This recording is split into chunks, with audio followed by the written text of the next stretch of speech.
Hey guys, Overlord Prime bringing you another video. I know it's been a long time since I've done a replay review, but recently there's been a lot of people telling me I should do these again, and I decided to somewhat frequently go back to these. What I'll do from now on is I'll find a replay I've done on stream that seems interesting and has a lot of decision making that's not easy to explain on stream because of the complexity and the time constraints I have. So, something that people have been requesting for a while is actually the Batchat. It's one of the harder medium tanks to play because it has an autoloader, it's very fast, and it requires a lot of knowledge on map positioning and the enemy's possible plays and how you can react to it. So on this map on Fjords, this was actually a very spectacular game where I did a lot of rotations, and the reason why this is such a difficult map to play is honestly in a Batchat there's very little things you can actually do to make an impact on the early game and on the middle game. Typically because there's a strong position on the 9-0 line for the enemy team, there's a very strong middle presence, and there's a very strong south presence. So all around the enemy has very strong hold down positions or side scraping positions that you can't really break. But luckily in this game, I do play very aggressively and take some of those areas for my team. So looking at the enemy's positions that they can possibly take. They can take the A8, A9, and the reason for that is they actually have a 140 and a T54. Two high-tier mediums and a 1-4 that's platoon with the T54. I assume they're going to take those three tanks at least to the A8, A9 region. But I still go there anyways. And the reason is we also have very fast tanks. We have a grill that can cover me, I'm a Batchat that can clip, and we have a PTA. So we can contest it for early damage. One important thing to note about this map is they actually changed it so the enemy team cannot climb the B9 high ground. When I get up there, I'll show you guys, and it basically makes the west side have a very strong position if you do go up to the north. So important things to note if you're going there is to see whether or not your team is actually going there with you. Interesting thing to note, right off the bat, the PTA that I assumed would be going to the north with me has not moved. I guess he is AFK and not doing anything, which is a little dangerous, but the Batchat is fast enough to get up to the north side, get a clip, and do free damage to the enemy. And you'll see me do this right away. Despite no one going up here, I immediately take the enemy's ridge. So I'm continuing to drive forward.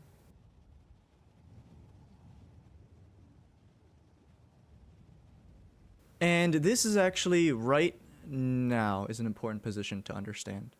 The reason why I take my Batchat so far forward towards the enemy side is actually the Batchat's reload that coincides with the enemy's aggressive plays they can make up on the north. Something that a lot of teams will like to do is actually cross a medium tank from this rock to this cubby. And if you saw the Batchat's reload, I loaded a few seconds ago just in time to clip something. So what you'll see me do is spot this area and try to get free damage on anything that crosses. And as I spend longer and longer looking up here and notice no tanks, I decide to creep up further and further and hopefully see that the enemy's back here. And again, if you see on the top of the hill, they've actually changed it so the enemy team has no positions up here they can shoot you from. So this effectively makes the west side have a very strong position if you were to contest this area with hold down tanks. So if you notice, I am looking there, waiting for an enemy tank to show up. I ask for help from my team. The PTA is driving up here. Unfortunately, he's a little late. So as you can see, I'm being very aggressive at this time, trying to spot the enemy team. I've noticed they haven't gone to the rock. I've noticed they haven't tried leaving the rock. So my assumption is there's nothing here. So my immediate reaction is to make sure they're not trying to take the rock and counter this area. So if you see, I'm going to be watching this ridge line. Again, I don't want to be too aggressive. I do maintain this position. I know the enemy team isn't as fast as my Batchat, so I do take some time. So I see a 140, and if you guys notice, one important thing about the 140 is I do try to aim for the left side of the tank. Somewhere around these headlights, I always tell you guys on stream, is a fuel tank. And if you shoot that, you do have a chance of setting them on fire. So rather than shooting this area, I'll typically go for the center or the headlight. And sadly, I didn't get a fire. I get shot by the purse string. I just fire back at him. See a 54, and I try shooting him. Unfortunately, I forgot the 54 got buffed. And I end up taking a hit when I aimed for the turret. I do have one shot left. I go for the shot because I know he just fired, even if the chances of pinning are very low. At this point, I decide to leave. And early on in the game, I told you guys this is something I expected. A 140, a 54, platoon with his 1-4, all going north is the worst case scenario. But if I got early damage, it's enough to punish them and somewhat make them rethink their plan. So immediately, I turn around and leave. I know I can't hold this position, and I turn around. Now, in this particular case, for most games, this would be it for a Batchat. And the main reason why this would be over already is, one, they've got 4 tanks up here that can easily poke the ridge and shoot you. 2, we don't really have many tanks that can cover me. And 3, trying to cross out the typical way in this bush region would lead me to getting spotted and shot by all of their tanks. But coincidentally, the enemy teams actually made a very big mistake. And this is what I'm talking about. Looking at the center of the map, they don't really have a lot of control. The Charioteer is fallen back, the Batchat Scout is actually fallen back, and the Badger is below the ridgeline, so he can't see any tanks that cross over. So instead of crossing away from the enemy team from the north, I immediately jump over to their side. Worst case scenario, they have a 57 heavy or another somewhat dangerous heavy tank waiting in the back, but because I see the Badger's already that far up and I see no tanks pushing forward, I decide to make the jump over. So I decide to look around, look where the enemy tanks could possibly be, and I realize that they've just left the entire center. If you notice the Badger on their team, he's actually left to the low ground and not rotated to the center. The Scorpion G, as a result, also fallen back. So what this means is this center is under our control. Especially with the T-49 that's spotting this entire region, I should be able to control this middle ridge and get free damage.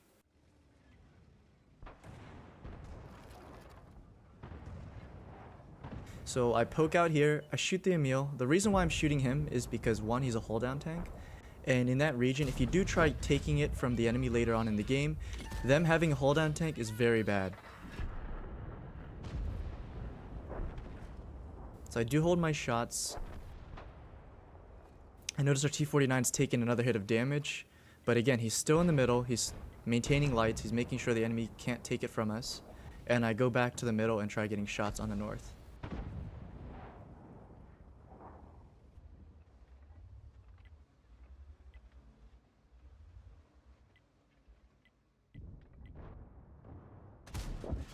Try getting a second shot. Unfortunately, it gets into cover and I can't fire it off. At this point, the T-49 that was spotting the center for me is dead. So I get a little anxious. You'll see me get a little aggressive on trying to spot him. I am hopefully going to get another shot, but I do not. As you can see, I'm looking behind me now. And as I said earlier, the T-49 was the one tank that was spotting the back for me. Now that he's dead, I cannot go there. I do look at this guy's tank. That was pretty cool. Now, at this point, I noticed that the enemy team has a Badger in the middle, pushing southward. The tanks that we had there actually won the south, but unfortunately with the T-95, a 57 heavy sniping, and a Badger, they're unable to break that. So what I decided to do is leave the north alone. They can't really push, and they haven't pushed this entire game. Let the middle develop very slowly, because they aren't going to push that aggressively. There's no reason for them to. And instead focus my firepower towards the south, try getting the Badger, and hopefully the T-95 and freeing up pressure. So I'm waiting for my reload at the moment, hopefully waiting to poke out. I noticed that our RHM actually got to the side of a Badger, so I decided to leave him alone. I assume he's got that under control. And I see a 12T. The 12T is a very important target. He's the one light tank they have. I need to take him out. Artillery does kill him, and then I turn back to middle. There's no reason to push center. And I realize that the RHM that got to the side of the Badger has actually lost. So I decide to go kill the Badger. I do make a small climb,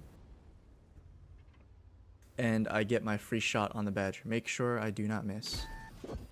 I immediately back off after the shot because, one, the T-95 can shoot you from this position, and two, when you're spotted on top of this mountain, the entire north region can actually hit you. If you notice the firing lines they have, actually you can't really see with the trees, but there's actually a position here the 5 or 1-4 is and the 54 are sitting at, and they can shoot me. So I decide to back off. I try to conserve HP, and I'm just going to try keeping control on the center of the map.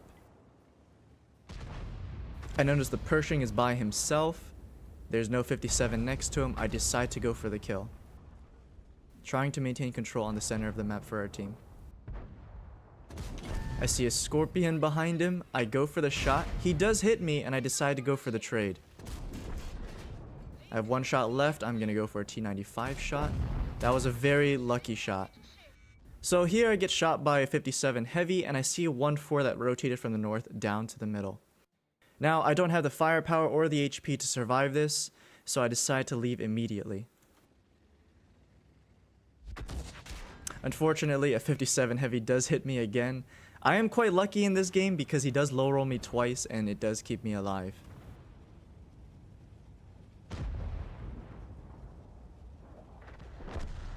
So you'll see me rotating into the back of the team's positions. Right now, my main purpose is to stop the north push from happening. I'm still assuming the 54 is on the north side, and I'm assuming the 1-4 is going to be aggressive in the center because they are a platoon. They will be trying to work together. So when one of these tanks pushes forward, the other one will also join them. So what this means is I have to either kill the 54 that pushes from the north or kill the 1-4 that pushes from the center. The only way this will backfire is if a T95 joins up with a 1-4 and pushes, but I assume that's not going to be the case. So I see a T54. The 132 does play this very well. He does try to bait the 54 around the corner. And for that reason, I try hiding behind a bush, waiting for a shot.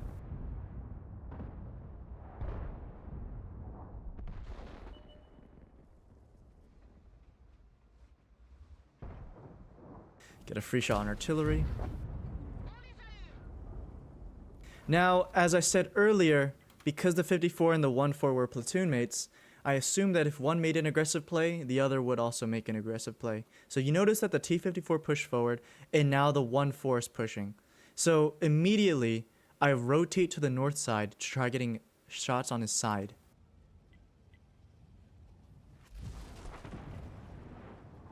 I am going to leave the 4202 to die. I cannot poke the middle with artillery and a 57 heavy sniping in the back.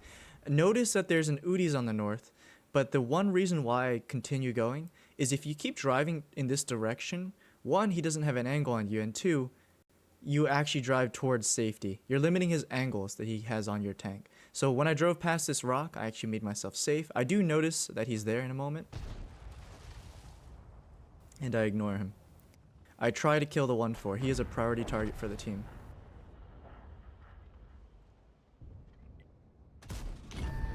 So I get a nice shot on him. I try going to the north side now, trying to kill the Udis. I know that tank is very fast, but we need to take him out as quick as possible. We've gotten control of the center, we've reset the map, and now we need to clear out the north, and that would give us the advantage. So I do call for help from the 132A. He does come to help me, and he does scout. Now at this point, there's a very critical part you have to understand. They have a T95 with the big 750 damage gun. They have a 57 heavy sniping in the back, and they have an Udis that's most likely going to be B0 is my assumption.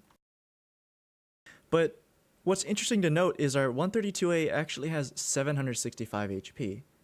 So right now, I'm trying to do everything I can to keep all of his health intact. And the reason being, if there were to come a scenario where we are fighting a T95, him taking a hit and most likely surviving is more important than anything else. So I am being just as aggressive as he is. Hopefully when he does spot the Udis, I will see him at the same time and prevent him from taking damage.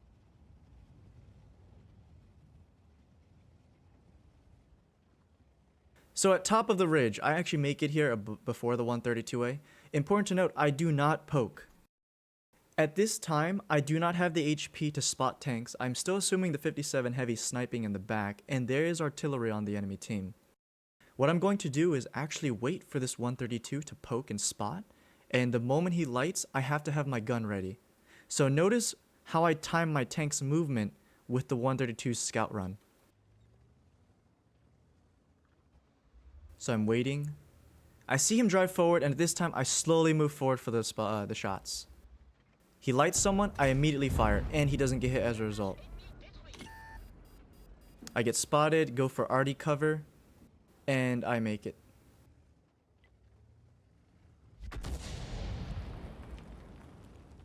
So now we've got a reset for our team.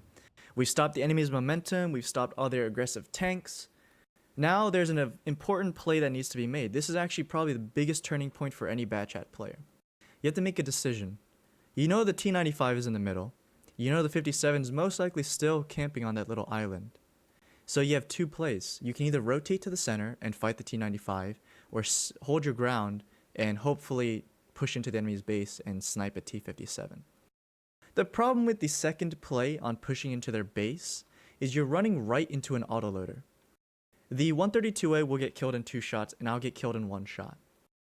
On top of that, they have artillery, and you're gonna have to worry about the T-95 rotating behind you and shooting you in the back.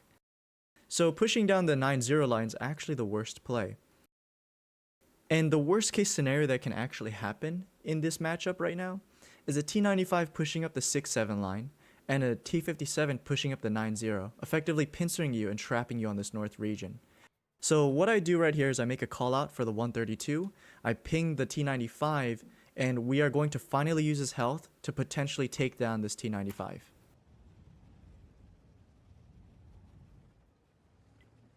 So again, you see me pinging the T-95. The 132A does see this and he does rotate away.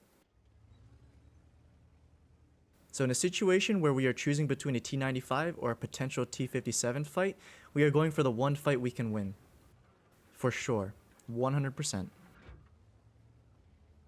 Again, I wait for the 132A. I don't want to be the first one spotting the T-95 with my face. So as he goes and takes the wide route, I take the short route.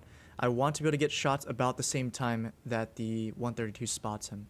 So I immediately poke up the middle ridge, trying to get shots, expecting him to be on that corner. Instead, he crosses the rock, and I immediately get shots. I make sure to aim in, and I fire.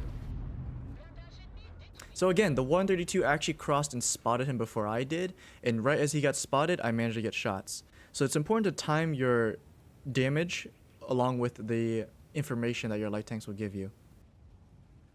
I decided to stay up here for one big reason. We do have an artillery piece that's going to the A8, A9 region, and that's actually quite important because he will sort of be a meat shield for me. If the 57 did go up the 0 line, then he will die first, and that buys me time to rotate into their base and kill artillery. So I am staying up here, maintaining pressure, making sure the 57 didn't go behind the T-95. 132 is going behind him, so if he is up here, we can trap him and get a kill zone.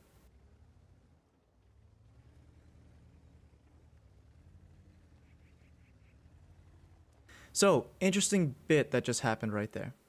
The 132 ended up crossing across the road, and while I spotted the high ground, he spotted the low ground. We did not see a 57 here. This means that the 57 heavy never went to the 6-7 line to back up the T-95. So there are two possibilities the T-57 heavy has done right now. He's either gone up the 9-0 as I expected earlier, or he's continued to camp on the island in their base. Because the 132 is going towards the city side, me going with him is actually suicidal, because if he happens to be on the island, we are both going to be stuck. If he happens to be on the E9, E0 region, we are also going to be stuck, with no way of digging ourselves out. And we'll be open to artillery fire. So I decided to break off my tank to the north side. If he spots the middle, I should be able to get shots from this high ground. And if a 57 does appear up here, then the 132A can kill the artillery piece.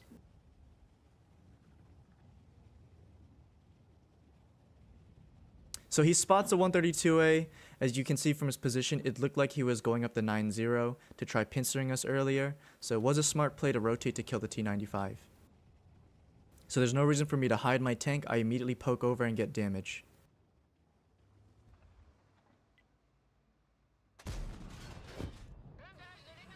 Make sure to aim in every single one of my shots fully and go for the damaging hits. I tried getting a track shot right there. Unfortunately, it does fly a little too high and misses the track. Again, you can see me trying to go for the track shot. I fire one last round. I knew it probably wouldn't hit, but that leaves the 57 as a one shot sideways to the 132A. So we should have this in the bag. And the 132A luckily kills him. So at this point, we just need to both push the artillery piece, find him and kill him, and it should be a win.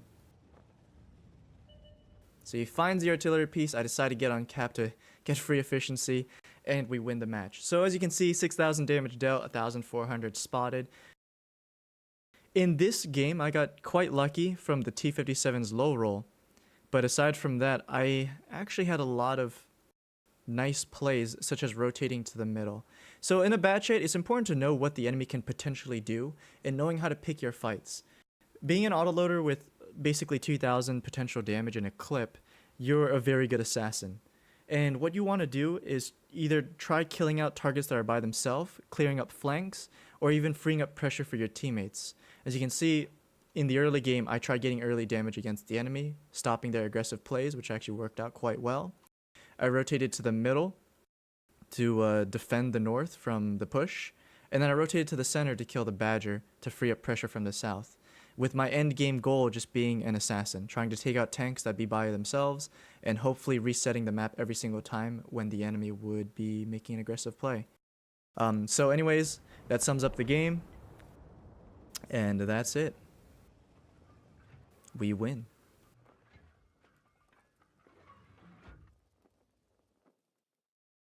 Anyways, guys, this is a very short replay. It was all done in one take. If you guys like these type of replay reviews, again, just comment on the video and let me know what you think. Constructive criticism is very helpful. Telling me what I said, what I didn't say, pausing, or even fast forwarding a replay being a bad thing, let me know. Aside from that, guys, thanks for watching. I will try to continue doing these again. I'm looking to do an E100 for my next one. But if you guys want any particular tanks to be played, any particular replay reviews, don't be afraid to recommend them or ask, and I will be sure to look for a good one to tell you guys and show. Anyways, thanks for watching, guys. I'll see you guys next time.